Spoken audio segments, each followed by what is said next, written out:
Alright, so it's exactly as the title says. This MARIII drama is already over. It hasn't even been a day, and we're finally done with it. Let me explain. So since my last video covering this whole situation, I've recently gotten into contact with MARIII and her staff team. The reason why I did this is because I wanted to get their input on things without it being filtered through someone as problematic and misleading as Pyro. So of course the best course of action is to talk to MARIII and her staff team directly to get their input and their side of the story and discuss this whole situation and hopefully make amends, which is the point of today's video. We pretty much agreed the best solution was for me to make a video taking accountability for any mistakes I've made, similar to what MARIII did before, explaining what I should do better moving forward, and she would make a response video covering the whole situation and finally making amends so we can move on with our lives. At the end of it, we pretty much agreed that while yes, I was correct in confronting MARIII about this situation and the nature of her content, making sure she was more mindful of her content and the audience it's exposed to, how I went about doing that in the first place was pretty poorly executed.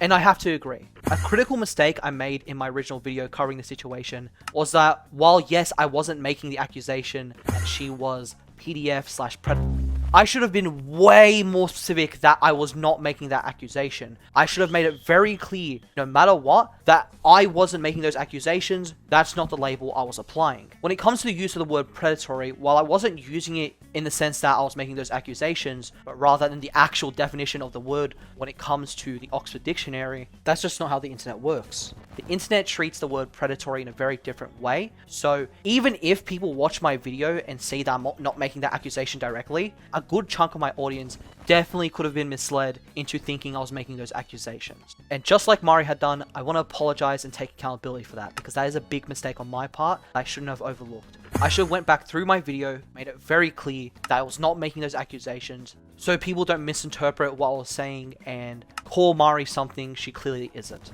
And for that, I need to take accountability. Overall, I won't make this mistake ever again, especially since I probably won't make drama videos like this in the future because it just isn't my type of content and isn't something I want to make. I wish MARIII the best of luck and welcome back to content creation. I'm glad you're back and I'm glad you're taking steps to improve and make sure you're more mindful of the content you're making, and that I'm more mindful of the content I'm making as well. And yeah, that's pretty much all there is to it. Now, I do believe MARIII should respond to this with her own video pretty soon, probably within the next 24 hours, so you guys can wait for that, and I'll catch you guys in the next video. See ya.